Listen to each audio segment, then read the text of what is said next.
السلام علیکم ورحمۃ اللہ وبرکاتہ۔ میں سید اللہ نواز جیلانی، آپ دیکھ رہے ہیں جیلانی وائس۔ امید کرتا ہوں آپ خیریت سے ہوں گے۔ چینل کو سبسکرائب نہیں کیا تو سبسکرائب کیجئے تاکہ ہر آنے والی ویڈیو آپ تک پہنچ جائے۔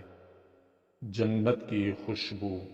حضرت سیدنا انس بن مالک رضی اللہ تعالی عنہ فرماتے ہیں، میرے چچا حضرت سیدنا انس بن نضر رضی اللہ تعالی عنہ غزوہ بدر میں نہ جا سکے۔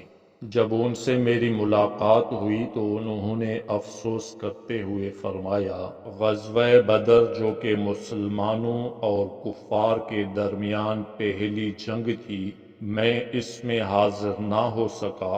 اگر اب اللہ رب العزت نے مجھے کسی غزوے میں شرکت کا موقع دیا تو دیکھیے گا میں کسی بہادری سے لڑتا ہوں۔ پھر جب غزوہ احد کا موقع آیا تو کچھ لوگ بھاگنے لگے۔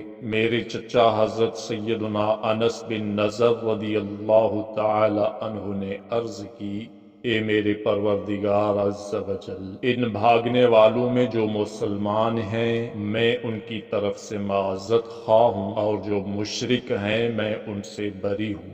پھر آپ رضی اللہ تعالی عنہ تلوار لے کر میدان کارزار کی طرف دیوانہ وار بڑھے۔ راستے میں حضرت سیدنا سعد رضی اللہ تعالی عنہ سے ملاقات ہوئی تو فرمایا، اے سعد رضی اللہ تعالی عنہ کہاں جاتے ہو؟ اس پاک پروردگار عز و جل کی قسم جس کے قبضہ قدرت میں میری جان ہے، میں احد پہاڑ کے قریب جنت کی خوشبو محسوس کر رہا ہوں۔ پھر یہ کہتے ہوئے آگے بڑھے، واہ جنت کی ہوا کیسی عمدہ، خوشگوار اور پاکیزہ ہے۔ بار بار یہی کلمات دہراتے رہے اور لڑتے لڑتے شہید ہو گئے۔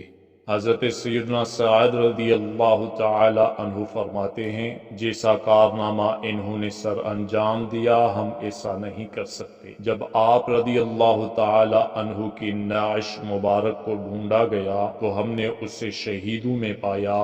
آپ رضی اللہ تعالی عنہ کے جسم مبارک پر تیروں، تلواروں اور نیزوں کے 80 سے زائد زخم تھے، اور آپ رضی اللہ تعالی عنہ کے اعضاء جگہ جگہ سے کاٹ دیے گئے تھے۔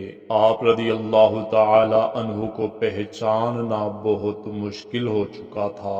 پھر آپ رضی اللہ تعالی عنہ کی ہمشیرہ نے آپ رضی اللہ تعالی عنہ کو انگلیوں کے نشانات سے پہچانا۔ حضرت سیدنا انس رضی اللہ تعالی عنہ فرماتے ہیں، ہم آپ رضی اللہ تعالی عنہ کو دیکھ کر یہ آیت پڑھ رہے تھے۔ ترجمہ کنز ایمان۔